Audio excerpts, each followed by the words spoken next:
2.5 years ago at the Venue nightclub in Tobruk.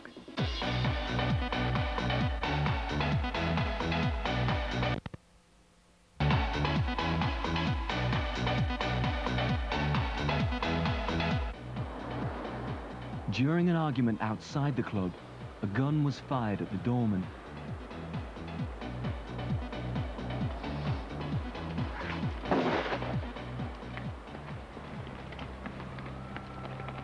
Two police officers nearby heard the shot and chased the gunman.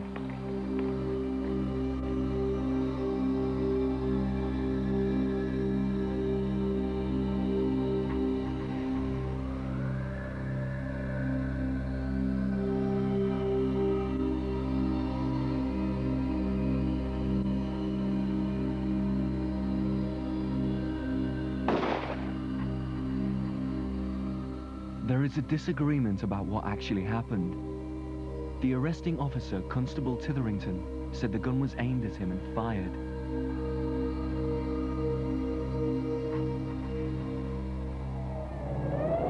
One shot had already been fired at the bouncers, but was a second shot really fired at the constable? The following day, Ellie Davis discussed the shooting with the detective in charge of the case. The arrested gunman was Philip Glennon Jr. P.C. Titherington, who risked his own life to arrest Glennon, was hailed as a hero. Glennon's gun was examined by the Merseyside Firearms Department. But there was a problem. The gun was sent away to a ballistics expert for a full report. I was expecting a standard revolver, but to my surprise, the apparently normal Colt 38 police positive revolver was in fact one which had been deactivated. And in this case, somebody had crudely fitted back onto the hammer of the revolver and welded on a fresh, crude firing pin. In fact, only one shot had been fired. The bullet only had enough momentum to pass down the barrel and then remain lodged in the last half inch of the barrel, the tighter rifled section. It's clear and self-evident, therefore, that Philip Glennon Jr. could not have fired a second shot at the police officer Titherington, as was originally stated, because the gun was bound up. Warlow's report proved beyond all doubt that Glennon did not shoot at P.C. Titherington. Yet the constable continued to insist that the gun had been fired at him. The attempted murder charge against Glennon Jr. was dropped. Even so, he faced a lengthy prison sentence for possessing live ammunition with intent to endanger life.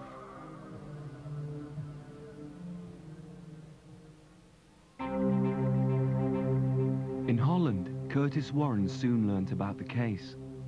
The Glennon family and Warren were closely connected. Philip Glennon Sr. is currently being investigated for money laundering after police discovered £1 million buried in his back garden. Warren was in contact with his associates in Liverpool, but he didn't know that his phones were being bugged by the Dutch police. Tapping phones in Holland is a very, very common thing to do in any criminal investigation. To be honest, I wouldn't know of any serious investigation without the phones being on. It's as simple as that. You need to have a reasonable suspicion that you think that one of the guys is using that phone, and then you can get any judge to authorize you to listen to that phone. The Dutch investigation was triggered by British intelligence. Merseyside seized the opportunity to send 2 officers to help interpret the wiretaps. The Dutch police were having difficulty understanding Warren's Liverpool accent. Once they got this opportunity to assist in the Netherlands and to hear at first hand on the moment things were said on the phone by Mr. Warren, to hear that, I mean, it was so logical to me that they wanted to be there. I mean, there was the front seat in the theater. From his conversations, The Merseyside officers soon realised that Warren planned to destroy the case against Philip Glennon Jr. by bribing a senior Merseyside detective, Ellie Davis. John Hall has recently read the transcripts of Warren's conversations. Curtis Warren was making inquiries from his friends as to if they knew anybody who could help them with the shooting at the Venue Club where Philip Glennon had been arrested. And the name of Elmore Davis was mentioned, and Curtis Warren took off with the name Elmore Davis. He said, "What sort of bloody name's that?" He said, "Where's he from?" And he really enjoyed that name. He'd obviously never heard it before, because otherwise he wouldn't have taken it the way he had done. From the bugged conversations, it was clear that Warren was prepared to offer a large amount of money if Ellie Davis agreed to work for him. The Merseyside officers, who were only in Holland as interpreters, immediately reported what they heard to the British authorities. In doing so, they broke the Dutch law. The English police who came over, the Merseyside officers who came over to help, were giving very tight and strict instructions not to pass on any information whatsoever that they learned directly from the telephone taps in the Netherlands. And they were promised very severe sanctions if they were not living up to those promises, etc. But that's what they did in the end. I mean, they obviously, when they heard several things that were interesting for their English colleagues, for the English investigation, they couldn't keep their mouths shut. The information about Ellie Davis was relayed back to Merseyside via a series of messages from Holland to the chief constable. But according to the Dutch law, what the Merseyside officers learnt from the wiretap on Warren's phone should never have been passed on. I think there's two possibilities. Number one would be that the Merseyside police was so arrogant that they thought we promised the Dutch whatever they want to hear, but we can still do whatever we want and get away with it. And number two would be that they just were so excited when they heard what they heard that they acted a bit unprofessionally and passed the information on straight away, forgetting about everything they promised the Dutch. No one at Merseyside Police Headquarters had actually heard Warren's conversation firsthand, but the chief constable made an immediate decision to set up a highly covert corruption investigation into Ellie Davis.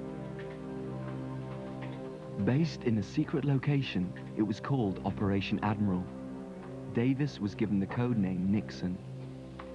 Due to the immense secrecy, the team consisted of only 5 officers, led by Superintendent Phil Jones. Detective Superintendent Phil Jones was a mystery man to me. I really didn't know very much about him at all. He'd obviously been a very experienced Merseyside police officer at a very high level.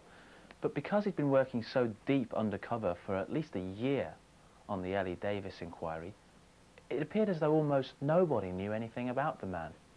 And after Ellie's arrest, the next time I saw him, I went over to introduce myself to him, never having met him before. I said, "Hello, Mr. Jones, pleased to meet you. My name's Neil Roberts, I'm the crime reporter on the Liverpool Echo." He said to me, "Don't worry, I know who you are. I've got your voice on tape." 9 days after the shooting at the Venue Club, the gangsters had a plan to destroy the case against Philip Glennon Jr. From Holland, Curtis Warren instructed his henchman Tony Bray to take charge in Liverpool. Bray ordered a middleman to offer Ellie Davis money to get rid of the key exhibit, Glennon's gun.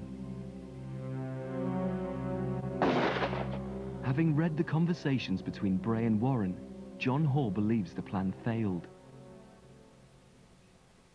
It was quite obvious to me that the people, Curtis Warren and his men, were trying to recruit Elmore, and Elmore had turned them down. The language that they used against Ellie was such, and I certainly won't say it on television, the language was such that it was quite obvious that Ellie had turned them down in no uncertain terms, and